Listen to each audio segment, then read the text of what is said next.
You're listening to InfoQuench with Jeff. And Amy, a podcast on how to be more efficient.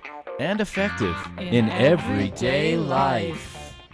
Ladies, and gentlemen, welcome to episode number 2 of InfoQuench. Yes, it's episode 2. We're glad you're back. With Jeff and Amy. Today we're going to talk about the top 7 things that we learned from everyone's favorite little tidy-upper.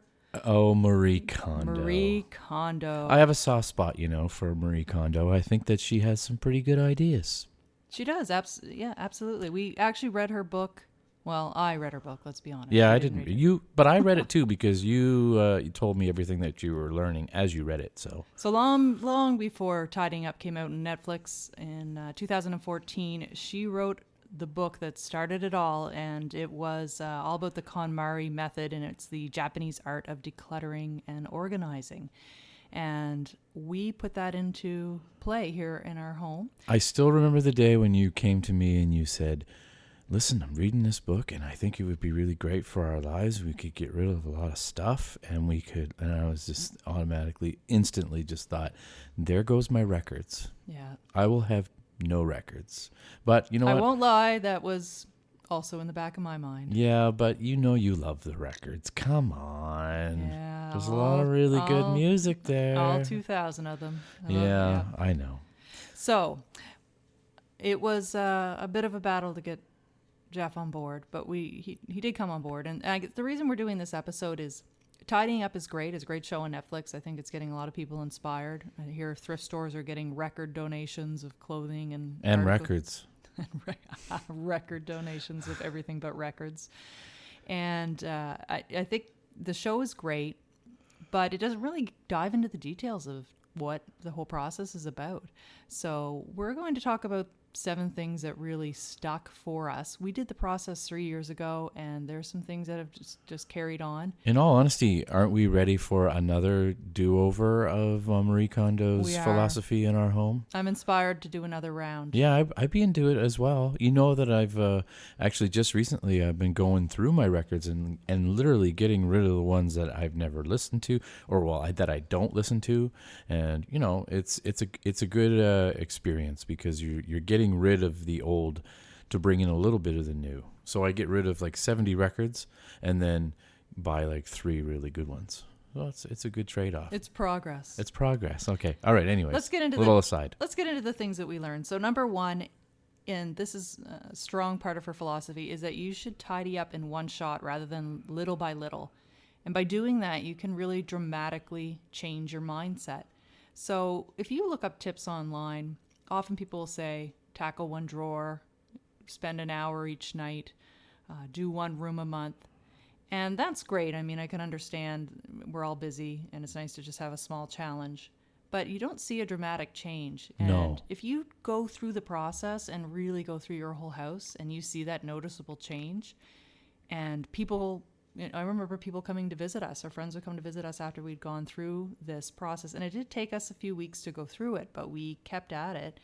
And it was noticeable. If you just do a drawer, people aren't going to notice that in your home. Honestly, that was one of the most visually dramatic things as well. When you see every single piece of paper that's in your home in one pile in the middle of your living room, it's astonishing how much we hold on to. Right. Well, and we'll put that a little bit more into context as we kind of go through the specifics of the steps. Oh, definitely. I'm giving Jeff you're jumping ahead look. Oh, are you? Am I? Well, that's okay. That was what that look was. That's what people are looking forward to things. So doing it all in one shot really just gives you a whole new feeling. We actually noticed we had rooms that echoed after we did the process. Yeah. And so then we realized, okay, well, maybe we went a little too far and we got to put a few more things up on the wall. But doing it all in one shot, yes. Number 2. Tidying up by location is a fatal mistake. What do you mean? Those are her words, fatal. Well, I don't think anybody's going to die. You're not going to die from this or anything like that, are you? No, I know. Fatal. She was just going for just really that's trying to KonMaried dramatic, man. That's Law and Order KonMaried or something. Anyway. What's meant by this is, again, if you're looking at just doing a closet, it doesn't give you a good handle on the scope of your belongings. So Jeff just mentioned paper. if you take all of the bits of paper in your house and you put them in one place, it just really hits you in the face. Yeah. It hits you in the face as to what you're hoarding. And so looking at the actual category of what you're trying to get rid of, whether it be clothing or books or records. No, that's not going to happen anyways. Continue. Having it all together. And I think if you've watched some of the episodes of Tidying Up on Netflix, you'll see that they do that with clothing often. They'll pile it all up on the bed.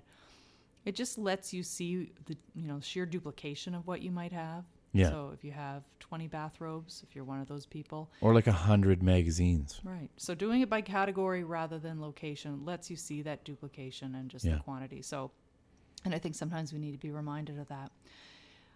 Number 3 is the whole concept of does it spark joy? This is a good one. And this is really the crux of her philosophy, though, is it not? It is. And I mean, I think it's the tagline that people remember from the show. And I won't lie, it seemed a bit hokey. It did. When I heard it. No question. But in reading the book, and the book gives a far better explanation than the show does. So it also talks about, I guess, not just things that spark joy, but if you have items in your house that give you negative feelings when you see them. So it could be unfinished crafts that you started. It could be something that you bought that you regretted buying, but and you don't it's just in there. Well, and you don't want to get rid of it because then it's sort of admitting the mistake that you wasted money on. Yeah, that's a really good point. Right. I'm sure people do that a lot. On your Instapot. Yeah, actually, we use that. We used it recently. Yeah, we used it recently. I made, what did I make? Chicken. Oh, the chicken, right. Frozen. Chicken thighs. I know it's amazing when it works, but I was having a bit of buyer's remorse. I was thinking it was a bit of a gadgety thing, and Going to use it more. We worked so hard to get rid of gadgets, so yeah, I'm not just in the Instapot. It works when you use it. Sorry. Okay, back. Little aside. We'll have a lot of asides here. Don't worry. So, only keeping things in your house that spark joy is really a great concept for just making a good vibe in your house. So why keep things? I don't know if you were given a gift and from somebody you no longer like, or just something that you just don't enjoy having in your home. Yep. Get rid of it. There's too much. The space in your home is too valuable. You can't take it all with you when you go either. I mean, you can't leave it to somebody to deal with as well. I mean, I'm one to talk with all these records. It always goes back to the records with me, but I think Huxley will eventually love those records. But anyway, I just wanted to make one quick point about what you said, and it is so true that one of the things that got me on board the most with KonMaried's philosophy of does it spark joy is the fact that it unclutters not just your home but your mind. Like I remember after we did it, you just like seem to breathe a little bit better in your own home because you're not, your thoughts and your visual, your eyes aren't like attracted to all these things that are just in your home. And that honestly is what really sold me on the whole idea of KonMaried's philosophy, was just like how great it felt to not have all these things in your home. I agree. Like a cluttered home is a cluttered mind. And it's not just for you and me and our little boy Huxley. It's like for anybody visiting our home too. It makes it a lot more of a, shall we say, Zen experience because there's not so many things to see. The whole KonMaried process really moved us more towards a philosophy of minimalism. Yes. And we're not extreme minimalists, and you don't come into our house and have to sit on the floor. We've got furnishings and things like that. And with a 5-year-old, we've got our fair bit of toys and a little bit of clutter here and there, but it definitely makes us rethink what we bring into our home and what takes up that precious space. Yes. So sparking joy, we're going to talk a little bit more as we go into different categories on future episodes, really go into detail around clothing and some of the other lessons that KonMaried method involves. But sparking joy, it's not hokey. It makes sense. No, it makes sense. Keep stuff in your house that makes you feel good. If it doesn't, get rid of it. Yeah. Number 4, organizing drawers using smaller boxes. This is huge, and this is something that when we first did it, I remember we had a friend of ours over, and he looked in our drawer, and he saw that we had these little boxes dividing up our large drawer into sections, and he sort of laughed and said, yeah, that's not going to stick. That's not something Oh that's going yeah, to, yeah. carry over. But 3 years later, we 3 still years do later, it that way. yeah, and it really does. It makes things easy. All the particular things that you need are right there for you. Like it's not intermingled with other. Like your can opener isn't intermingling with your tongs and stuff. Like it's just it makes sense. I think they went into this on the Netflix show, but I'll throw up some photos on social media. We've got our Facebook page and Instagram, Twitter. So I'll throw up some photos of the drawers that we have organized in that way and just kind of show you what we mean. But it really made a big difference in our son's dresser. Has these huge drawers, but his clothes are really small because he's small. So we use things like shoe boxes. So he has a shoe box that has everything folded. Just in his socks or just his t-shirts. Yeah, it makes sense. And they're folded in that classic KonMaried method, where you can see each individual. Yeah, rather than see what like. You got. Yeah, no, that makes honestly like a lot of her thinking makes sense. And now I'm wondering though how much of like her philosophy about KonMariing. I know. Listen, like how brilliant is that marketing? Honestly, because it's like Google almost. Whenever we talk about tidying up, we call it KonMariing is her name. That's amazing that she did that. Like she knows what she's doing. She's not just smiles and laughter. I know. Like on the show, she's gotten a lot of flack for that on the show, like being way too happy and just over the top. You know? Really can't win, can you? Too happy. No, you can't. Morose. Anyway, where was I going with my thought? Sorry. Oh, I forgot. Anyways. That's okay. Yeah. So back to the drawers. So I mentioned what we do with the shoe boxes. I also do it with my jewelry boxes. So if you have earrings and necklaces and things like that, you can use the little cardboard jewelry boxes and use those to divide up. If you have a nice flat drawer and divide it up into sections, it kind of keeps your jewelry compartmentalized. In the kitchen, we have a huge drawer that we just had all of our kitchen utensils just sort of flying around there. So you'd open the drawer and you have to root through to try to find your spatula. And what we did there is we actually use bread pans. So I don't make bread that often. Yeah. Well, but the bread pans work really well for compartmentalizing that and kind of keeping everything in its space. Again, I'll throw up some pictures because pictures worth 1,000 words. So that brings something else to my mind that we did after that. After we did the KonMaried, do you remember when you and I kind of went through and efficiently figured out where things should go in the kitchen to make the mornings easier? Like you don't want to go all the way to the end of the counter to get the toaster and then to the other end of the counter to get the bread.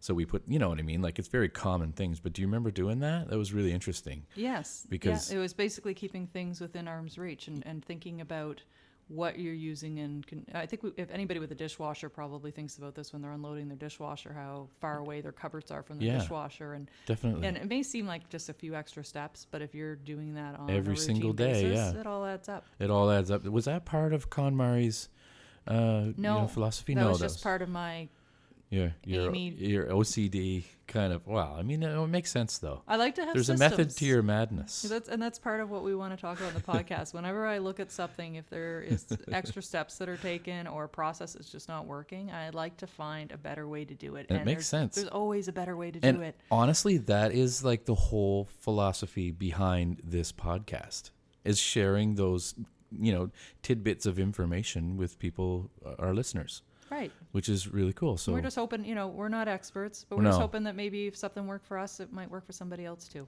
Yeah. So number 4 of the things that we learned from Marie Kondo, keeping the counters clear. So Jeff mentioned, toasters and that sort of thing. A lot of people keep those out on their counter. We actually have a drawer that's super easy to get to. It's just below where we would use the toaster on the counter anyway. So we actually keep everything stashed away. It just is easier to keep your counters clean. Yeah. Nice to go to bed with nice, clean, cleared off counters. And so keeping horizontal surfaces clean in general just makes sense. They are clutter collectors. And you should see our vertical surfaces though. We throw grease at it, pizza sauce, whatever. No, I'm just joking. Well, and having everything in its space just stops you from buying extra things. Like a lot of times you'll go and buy something and you already had it in your house. You just couldn't bloody find it. Yeah. And there's nothing more frustrating than that. So number 6, greeting your home. This I found hokey. I got to admit. Well, this is the thing I think when people watch the show and they watch her kneel down on the floor and really take a moment to greet the home before she gets into the process with the family, it's probably something that people have been critical about. We took this and sort of just looked at it as a time to, as we went through the process, we just developed more gratitude for our space. Yeah. We became, just more aware of how lucky we are to even have a home. Yeah. To have a roof over our head, something we try to... And we tried at one point to let go of this home. We had it up for sale for an entire year, and I think maybe 4 people came to look at it. And then... A whole 4 people. It was pretty much, wasn't it? It was a hard market. Wasn't it? Yeah, it was really hard market. Anyways, and so Amy and I just had, sat down, and we just, got down to the, just the crux of the issue, and just said, let's just make our home ours. And then we did all kinds of really great improvements to it, and now we don't want to leave. It's true. And you know what? And the market shifted. Our city of St. John, New Brunswick is booming. Yeah. If you don't live in St. John, this is a great place to come and live. It really is. is. Cost of living is low. We live on the beautiful Bay Traffic of Fundy. is nil, Yeah, we can look out our window and see the Bay of Fundy, which is pretty cool. It's a pretty awesome city to live in. It is.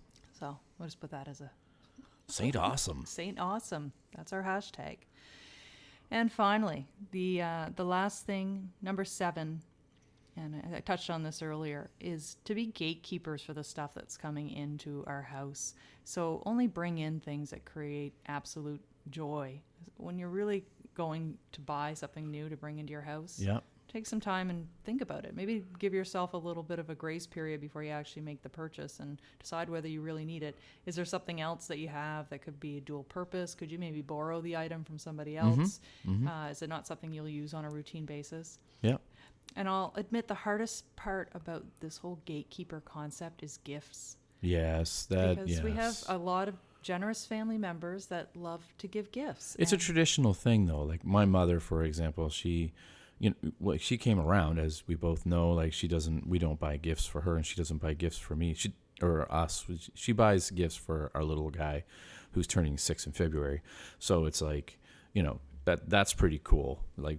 But she and we decided a while back just to make homemade cards for one another every Christmas, and that just cuts down on all kinds of things, like spending money and just everything, and it's creative as well. So right, and it's not something that takes up a whole lot of space in your home. And it took us a few years to get, I guess, all of our family on board with this idea of not needing gifts, and maybe giving the gift of experiences. We did, gift certificates for restaurants and things like that with my parents, I know. But we've got there. So when Christmas rolls around, we're not out in the store, spending hundreds of dollars and fighting the crowds. No, we don't even buy for one another, and that's kind of a little extreme for a lot of couples. But you and I, we got used to it, right? We spend our money on traveling and stuff. So I mean, we've got a trip coming up soon, and actually that brings us to our next episode. That's right. So we're excited to talk about some travel tips in our next episode. I mean, you can Google a ton of travel hacks and that sort of thing, but we're going to talk about the stuff that we've come up with, that we've implemented. That works for us. It works for us. Yeah. And I think there's some unique stuff in there, maybe some stuff that you might find helpful. Yeah. So our next episode 3, will be all around travel tips. Yes, and we hope you'll join us. We're very excited to bring it to you, and thanks so much for listening, everybody. You can find us all over the place, so just take a look. All right, thanks everyone. Bye-bye. Bye-bye. Thanks so much for listening. And be sure to visit us at infoquench.com to subscribe and find out about future episodes. You can also check out InfoQuench on Facebook, Twitter, and Instagram. Till next time, friends.